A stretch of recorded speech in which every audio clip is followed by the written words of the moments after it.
ahora vamos a seguir con el tema mercados, perspectivas del mercado para el trigo, cebada y colza, Zafra 2022.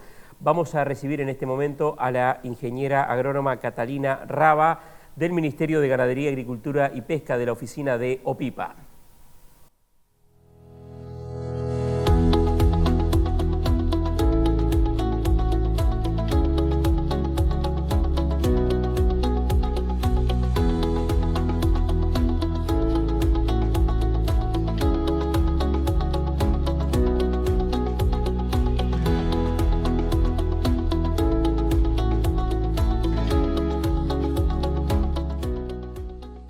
Buenos días, muchas gracias por la invitación. En esta oportunidad la idea es hablar sobre los mercados de los cultivos de invierno, trigo, cebada y colza, y sus perspectivas para la zafra que se inicia. Lo primero que vamos a analizar son los fundamentos de mercado, luego la situación internacional que se está viviendo como consecuencia de la invasión de Rusia a Ucrania, y al final, más que tratar de aventurar algún escenario futuro, la idea es poner sobre la mesa la información a tener en cuenta para la toma de decisiones.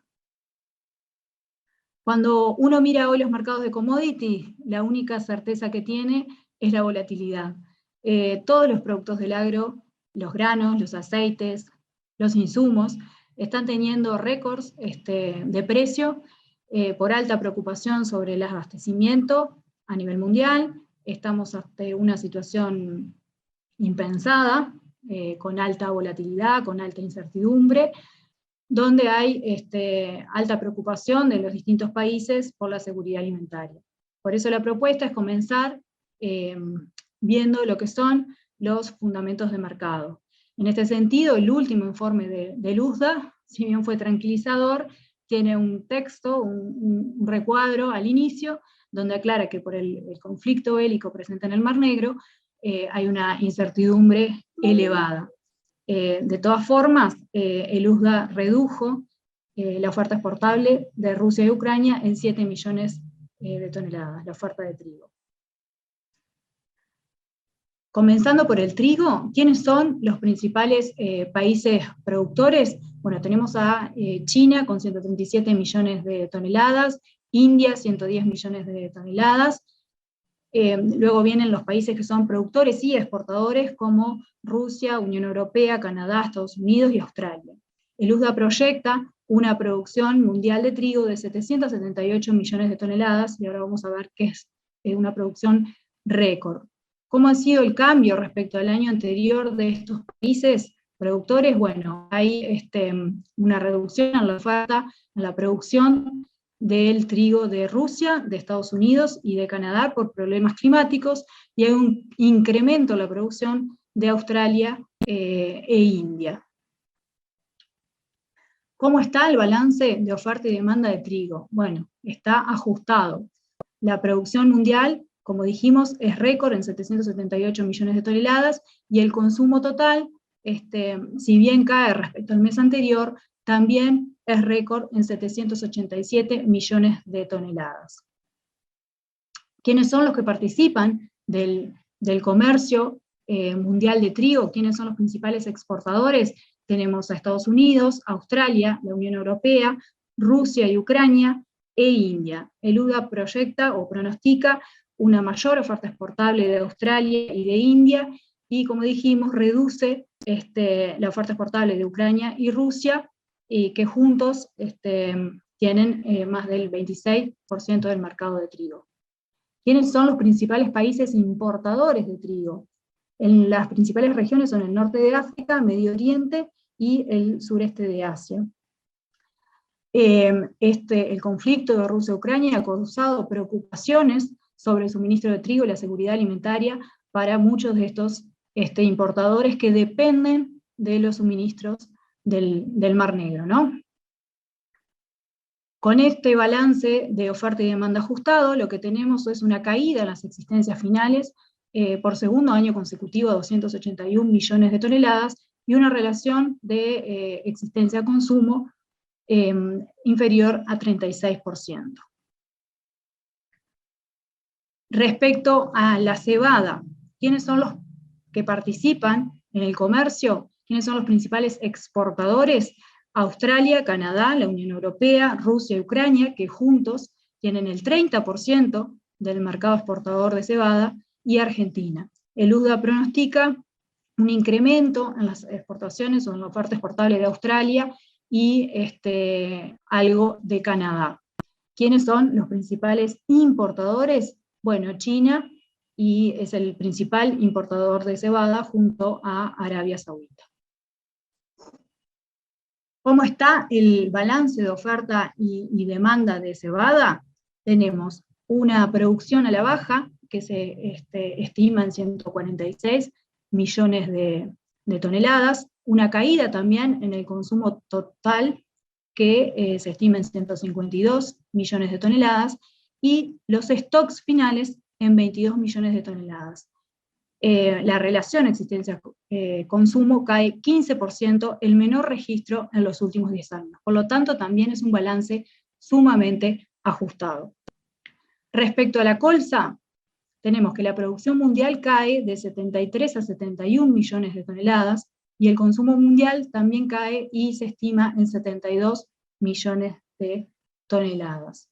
¿Quiénes son los que participan en el comercio de la colza? Bueno, básicamente es Canadá y Australia, son los grandes exportadores, y dentro de los importadores tenemos a la Unión Europea como el principal, pero también están China y Japón.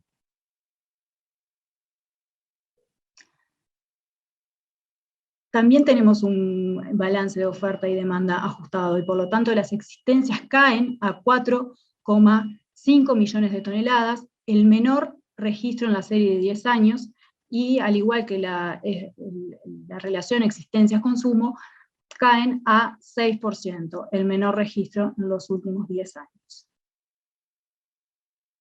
Hasta aquí hemos visto lo que han sido los balances de oferta y demanda para los distintos granos, tanto trigo, colza como cebada. Vemos que son balances muy ajustados. Vamos a ver un poquito ahora cuál es la importancia de la región del Mar Negro y este conflicto bélico que se desató entre ambos países.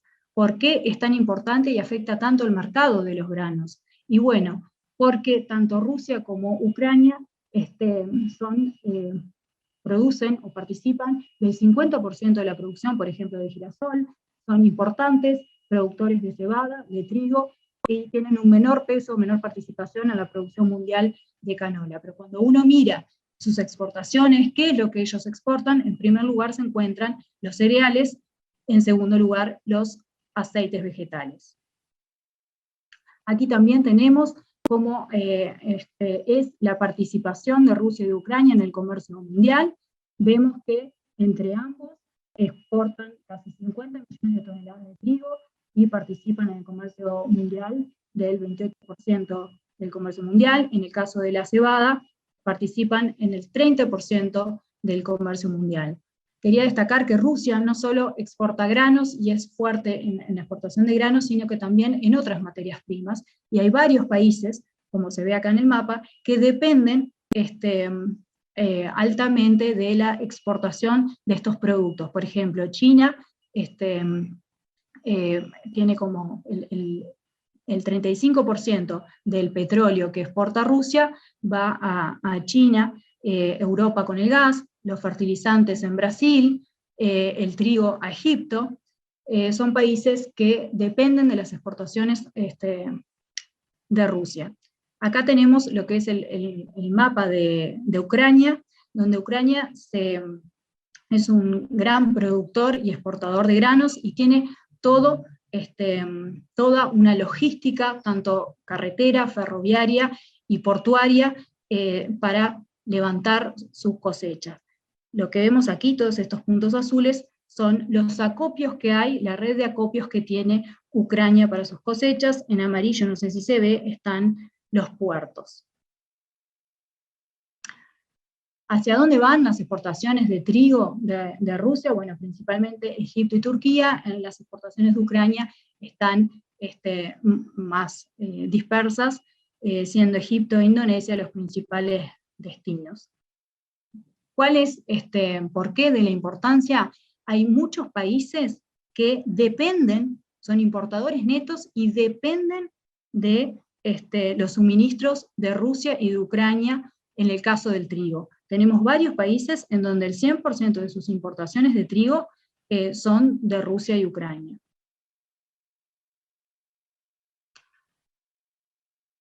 Ante esta invasión de Rusia en Ucrania, Occidente ha puesto sanciones contra Rusia. Los países de la Unión Europea excluyen del sistema SWIFT de transacciones financieras a bancos rusos, y lo que ocurre es una interrupción en las cadenas de suministro. Hay cierre de los puertos, hay interrupción temporaria de las navieras, de las principales navieras mundiales, hay afectación de las rutas logísticas, hay empresas internacionales que dejan de operar, en parte para cumplir con las sanciones y en parte para resguardar a los trabajadores, y entonces las cadenas de suministro están tensionadas.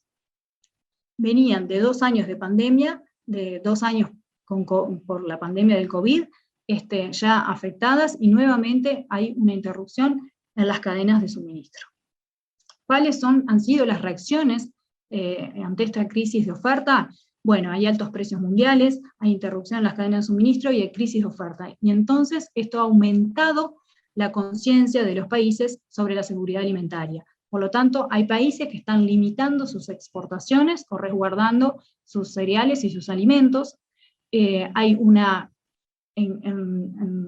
reasignación del comercio y hay un racionamiento de la demanda. Ucrania también introdujo licencias para la exportación de algunos commodities. Rusia prohibió las exportaciones de algunos granos, entre ellos la cebada y el trigo, hacia los países de la ex Unión Soviética, y los países importadores están buscando otras alternativas, otros orígenes para suplir su demanda.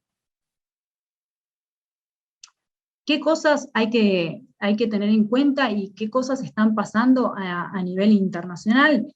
Si bien el USDA lo levanta, China dice que tiene la peor cosecha de su historia. Por el contrario, Australia se recupera y el volumen de oferta exportable de Australia podría suplir en parte el trigo en el sudeste asiático. India también tiene excedentes y se dice que es un buen candidato a suplir la falta de trigo que pueda generarse en el Mar Negro. Egipto, por lo tanto, sale a buscar nuevos orígenes, y se dice que ha recibido exportaciones de trigo desde Ucrania a través de Rumania. Por su parte, en la región de América del Sur, tenemos Argentina, que tiene retenciones, tiene un cupo a la exportación de trigo y recientemente un fideicomiso, y Brasil promueve la siembra de trigo y se dice que en esta nueva zafra podría ser récord. ¿Qué es lo que está pasando en Brasil? Se espera en el 2022 una producción de 8 millones de toneladas, que la producción de trigo se incremente, y que la importación, por lo tanto, de trigo, las necesidades para satisfacer la demanda local, caiga a 6,5 millones de toneladas.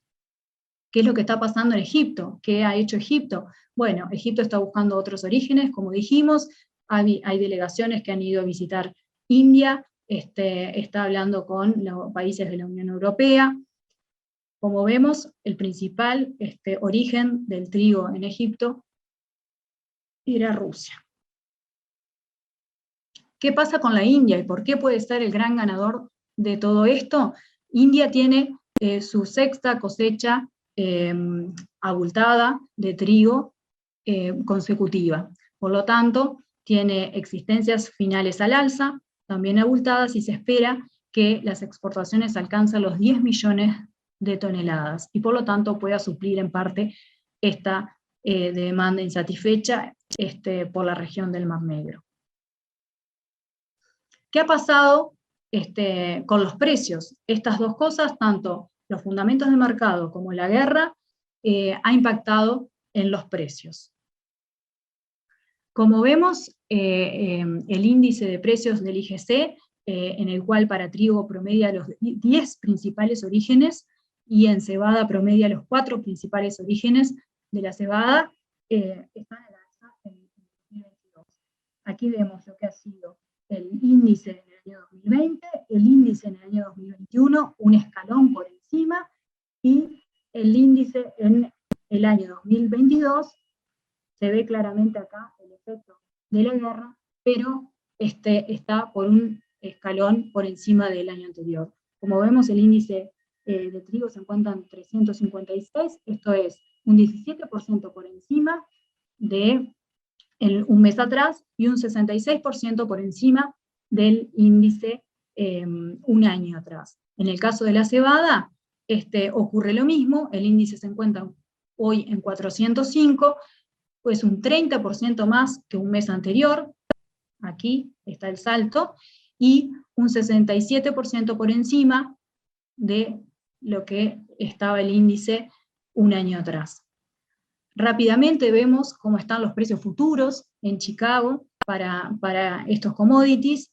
Vemos la cotización a mayo, la cotización más próxima, el trigo está en $386 la tonelada. Cuando miramos diciembre pasa a $374 la tonelada, pero hay que destacar que son precios sumamente elevados comparados con los precios históricos. Esto ya venía al alza desde el año pasado, ¿no? Cuando vemos los precios FOB de los puertos del Golfo y los puertos argentinos, vemos que en puertos del Golfo está a $399 la tonelada, y tiene un descuento en los puertos regionales, en los puertos de Argentina, y quedan $317 la tonelada. Esto básicamente consecuencia de todas las medidas que ha tomado el gobierno argentino respecto al trigo. Justamente el trigo en Argentina tiene retenciones de 12%, hay un cupo a la exportación de trigo, y hace un par de semanas el gobierno acuerda la creación de un fideicomiso de trigo que tiene por objetivo desacoplar el precio internacional del trigo, mejor dicho, el precio local del precio internacional, en el cual se contempla volcar al mercado doméstico 800.000 toneladas de trigo para garantizar el abastecimiento y una reducción de precios a nivel interno de los productos. ¿Cómo han sido las exportaciones de Uruguay? ¿Ha logrado capturar alza de precios? Y bueno, hasta el día de hoy, de noviembre a marzo, las exportaciones totalizan 609.000 toneladas en el caso del trigo, se han incrementado en los últimos meses, enero, febrero y marzo, aprovechando los buenos precios. En promedio, el precio de exportación fue $317 la tonelada, un 29% por encima de las exportaciones noviembre a marzo del año anterior, pero por ejemplo las exportaciones en marzo, el precio estuvo más elevado a $350 la tonelada. Los principales destinos son Argelia y Brasil. ¿Cómo han estado los precios a nivel interno? Y bueno, los precios han reaccionado y han copiado lo que ha sido el precio internacional. Este es el precio en plena cosecha, noviembre-enero, en la zafra 21-22 se encontraba en $268 la tonelada promedio, el precio del trigo de exportación, muy superior al precio de los últimos 8 años, en el mismo periodo. ¿Cómo han sido las exportaciones de Uruguay de cebada?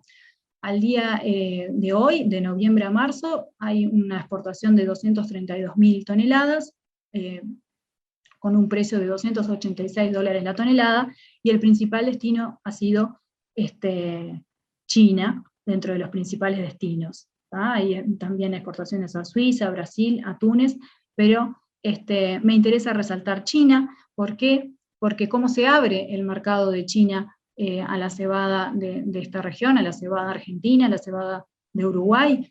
Esto es un efecto coyuntural. China impuso un arancel de 80% a la exportación a la cebada australiana. A pesar de los reclamos de Australia ante la OMC, la medida se mantiene desde el año 2020, y bueno, Australia relocalizó su producción y China buscó nuevos proveedores. Esto provocó una suba en los precios de la cebada en los mercados de exportación alternativos, y bueno, y se mantiene con la sostenida demanda de China. Aquí vemos los precios futuros en Euronext, la posición mayo para la colza, están 972 euros la tonelada. Cuando miramos más allá, la posición noviembre está en 757 euros la tonelada. ¿Cómo han sido las exportaciones de Uruguay? Uruguay en el periodo noviembre-marzo tiene exportaciones por un volumen de 229.000 toneladas, a un precio de $732 la tonelada. Es un precio sumamente, altamente superior al del periodo anterior. El principal destino es Europa, Reino Unido, Emiratos Árabes Unidos, Francia y Holanda. Quería destacar también un poquito lo que ha sido la suba de los fertilizantes y el por qué han subido los precios de los fertilizantes, cuál es la importancia de principalmente Rusia en los fertilizantes, en el nitrógeno, en el fósforo y en el potasio. Rusia es el principal exportador de nitrógeno, está tercero en la lista de exportadores de fósforo y es el segundo exportador de potasio atrás de Canadá. Hay países, como vimos hoy, que dependen altamente de las importaciones de fertilizantes de Rusia. Acá está Uruguay, y por ejemplo Uruguay, del total de importaciones que hace de fertilizante, un 15% vienen de Rusia. Pero hay países que el porcentaje o la dependencia de importación de fertilizantes de Rusia es muy importante. ¿Qué hizo Rusia? Rusia suspendió las exportaciones de fertilizantes al mundo. Por lo tanto, los precios se incrementaron fuertemente. ¿Qué ha pasado en Uruguay? Uruguay ha importado, por ejemplo, urea, ¿sí? Uruguay importó 22.000 toneladas de urea hasta mediados de marzo, el 86% de Nigeria y un 13% de Omán, a $670 la tonelada, por lo tanto, otros orígenes. Si bien estos precios son superiores a los precios al mismo momento del año anterior, se encuentran por debajo similares de lo que fueron las importaciones o los precios de las importaciones a fines del año pasado. ¿Qué ha hecho Brasil? Bueno, Brasil ha salido a buscar otros orígenes. Ha tenido contactos con Canadá. Canadá, por su parte, autoriza la importación de carne brasileña, y la ministra de Brasil, la ministra de Agricultura, viaja a Canadá en busca de más fertilizantes. Brasil también propuso ante la FAO quitar a los fertilizantes del listado de bienes con sanciones económicas. Esto no tuvo eco y no ocurrió. Ellos proponían de que, en el entendido de que el fertilizante era un insumo básico para la producción de alimentos. Con ese argumento, ¿no? Y bueno, y hemos visto entonces lo que son los fundamentos de mercado, el impacto de Rusia y Ucrania en los granos, también en los fertilizantes, y como vemos son varios los factores que hay que tener en cuenta y que afectan y que tienen impacto en los precios, ¿sí?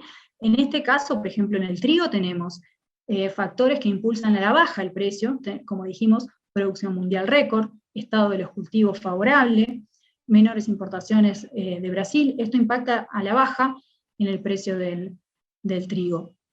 Por el contrario, tenemos un consumo mundial récord, una caída en la relación de stock y consumo mundial, la menor de los últimos años.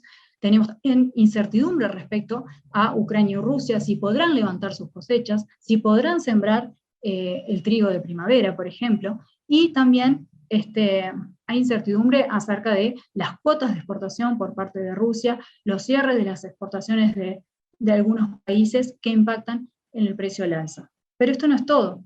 Hay que tener en cuenta también otros factores, como son las rondas de negociaciones. Recientemente hubieron negociaciones en Estambul que abren la vía hacia un acuerdo en Ucrania. Aparentemente Ucrania aceptaría no unirse a la OTAN, exigiría garantías, y la península de Crimea y la región del Donbass quedarían en manos de Rusia. Cada vez que hay una ronda de negociación en pos de alcanzar la paz o el cese de la guerra, tiene un impacto en los mercados a la baja. Por otra parte, Estados Unidos desconfía de la intención de Rusia y de estas negociaciones, y por lo tanto le agrega incertidumbre. Y como si esto fuera poco, tenemos otros factores que agregar, y es el rebrote de COVID en China, ¿sí? Shanghái inicia el confinamiento por COVID y pone a los mercados en alerta. 25 millones de habitantes están bajo confinamiento durante 9 días. Esto lo que hace es despertar las alarmas por la presión en el suministro global, en los costos logísticos, en la logística, en las cadenas de producción.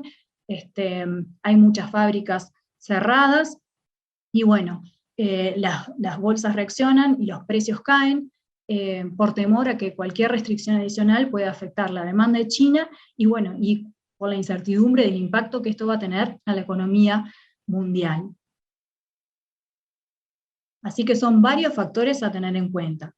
Pero hablando de precios, lo que sí tenemos claro es un escenario actual de oferta y demanda para los distintos granos que es ajustado, ¿sí? Y por lo tanto es razonable esperar precios similares a los que vimos el año pasado, en el 2020-21, que están por encima del histórico de cualquiera de los tres granos, tanto de colza como de cebada como de trigo. ¿Ah? A esto le sumamos lo que ha sido el retiro de la oferta exportable de trigo, cebada y colza de Rusia y de Ucrania, que le imprime volatilidad a los mercados, hay un aumento de precios exacerbado y hay cambios en los flujos comerciales. Si los países demandantes, por ejemplo de trigo, logran satisfacer su demanda y encuentran otros orígenes, esto va a calmar un poco las aguas. En el largo plazo, si el conflicto no se resuelve a la brevedad y no se pueden levantar las cosechas y no se puede sembrar, bueno, habrá una menor oferta exportable. ¿Qué decir para la próxima zafra que se inicia en el 2022-23? Bueno, hay que hacer números, hay que afinar el lápiz. Hoy tenemos una relación de precios insumo-producto que puede cambiar, que lo más seguro que sea diferente al momento de la cosecha del grano. Por lo tanto, hay que ver los precios relativos de los insumos y de los granos. Hoy estamos comprando fertilizante caro y no sabemos cuánto va a estar el grano en la cosecha. Principalmente me refiero al trigo. Hoy la decisión es si fertilizo, cuánto fertilizo, si fertilizo menos, tengo menos grano, y por lo tanto, si la diferencia en el precio me cubrirá esa diferencia. Lo que sí es seguro que el rendimiento de equilibrio de los cultivos de invierno de este año va a ser superior al rendimiento de equilibrio del año anterior. Por lo tanto, hay que gestionar riesgos, costos y precios futuros. Esto en un escenario donde hay disponibilidad de fertilizantes. Bueno, y por acá, finalizado, quedo a las órdenes ante cualquier pregunta, y muchas gracias.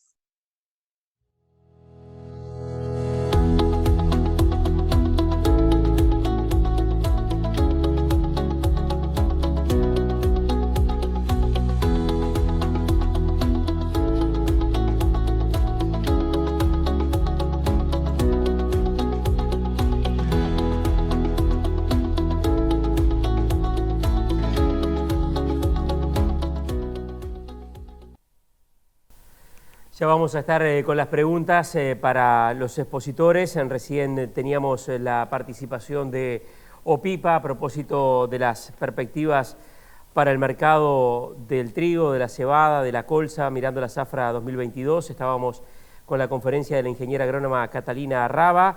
Teníamos también antes a Joaquín Basso, responsable del negocio de granos de Cargill, Uruguay, hablando de las perspectivas para el mercado de la canola.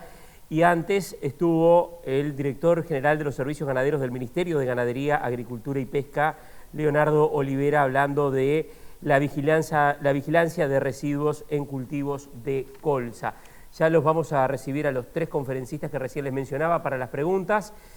Le voy a pedir y le voy a cambiar un segundito a Luciano, para que está en la dirección de cámaras, para darle la bienvenida aquí en el estudio al subsecretario del Ministerio de Ganadería, Agricultura y Pesca, para que salude, porque va a estar recién, en minutos va a estar con nosotros también ya participando de la mesa de cierre de esta segunda jornada de cultivos de invierno. Bufa, ¿cómo le va? Buenos días. Buenos días, Martín, buenos días a todos los que están asistiendo a la jornada. Realmente un gran gusto estar participando de esta jornada de cultivos de invierno, ya tradicional en lo que es la agenda agropecuaria del país, así que un gran gusto de poder conversar un rato con ustedes. Bueno, y tenerlo por aquí es como estar en su casa, muchos años en Fucrea. La verdad que sí, volver a lo que es esta institución que donde uno ha aprendido muchísimo. Realmente siempre es un placer y un privilegio, así que agradecido.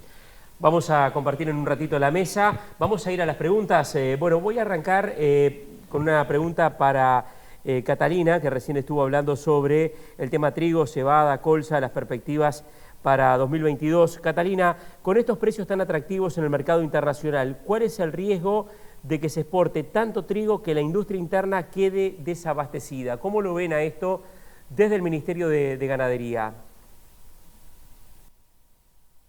Bueno, sí, algo de esto habló el ministro al inicio, ¿no? De cuáles eran las medidas que el gobierno iba a tomar y las que no iba a tomar. Se está siguiendo los stocks, las existencias que hay. Hoy Uruguay tiene a nivel de consumo interno un estimado de 400.000, 450.000 toneladas de trigo, por ejemplo, a nivel de consumo interno. Y bueno, se han detectado que se ha aprovechado la suba de precios, sobre todo en marzo. Hay exportaciones de trigo por $350 la tonelada. El balance va a ser muy ajustado. Hay que ver si siguen estas exportaciones o no. Y bueno, en todo caso habrá que importar previo al empalme de la próxima cosecha, ¿no? Hoy las existencias de trigo están alrededor de las 400.000 toneladas, o sea que está ajustado, pero hoy Uruguay no tiene faltante de trigo, ¿no? Gracias, Catalina. Esta pregunta es para Joaquín Basso de Cargill.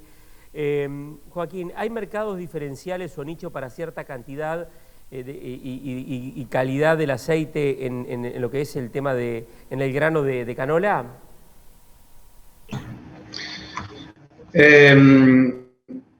A ver, la realidad es que, como les comentaba en la presentación, buena parte de todo lo que es el destino final de la canola va a la molienda y la producción de aceites.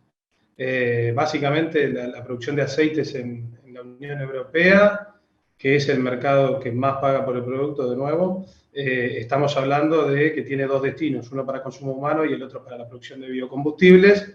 Y digamos, ese nicho, si se quiere, diferencial, es justamente este. Puede haber algún otro mercado de nicho, pero debería ser muy pequeño, quizás en algún caso para consumo humano y demás, pero en lo que estamos hablando de negocios de magnitud que podrían llegar a, digamos, tener cabida para un esquema de negocio sustentable en el tiempo y de volumen como el que estamos proponiendo acá en Uruguay, un caso podría ser el de los biocombustibles en Europa, y como lo que hablamos fue justamente esta situación de que necesitamos para ir a ese mercado tener las certificaciones de sustentabilidad por normativa de la Unión Europea, y que sin eso los productores o los procesadores de esta semilla en destino no tienen restricciones para poder usarlo y poder consumirlo, con lo cual avanzar y que Uruguay vaya modificando su matriz productiva hacia cultivos con certificaciones sustentables, que dentro de eso hay diferentes tipos de certificaciones, es un distingo muy importante en el cual tenemos que seguir trabajando y reforzando y aumentando nuestro know-how en cómo conseguir esas certificaciones para poder ingresar a esos mercados y sostenerlos en el tiempo, digamos. Gracias, no sé Joaquín. Si contesté la pregunta, pero... Bien, gracias, Joaquín. Perfecto, quedó claro. Vamos a ir ahora a una pregunta para el director de los servicios agrícolas del Ministerio de Ganadería, Agricultura y Pesca, el ingeniero Olivera. ¿La trazabilidad es la clave para solucionar problemas de contaminación de semillas? Leonardo. Bueno, buenos días a todos una vez más. Y en realidad creo que la trazabilidad es parte de, pero no es todo. Creo que es mucho más sencillo que eso, es prestar atención, es estar, digamos, en los momentos que hay las primeras cargas, en los momentos de... No sé, me parece que trazabilidad es como algo que parece un desafío mucho más lejano, ¿no? Y sin embargo creo que hay pequeñas acciones, ustedes vieron que no son tantas tampoco las toneladas o los problemas que hay, simplemente son cosas particulares que uno entiende que es por no prestar la atención suficiente, con lo cual obviamente que la trazabilidad sería lo ideal, pero creo que hoy en este camino hacia eso por lo menos, con cosas mucho más sencillas, más simples, podemos llegar a ese objetivo que creo que, quiero decirlo, ¿no? El 99% de los productores estoy seguro que lo hacen. Pero por ahí un poco la respuesta.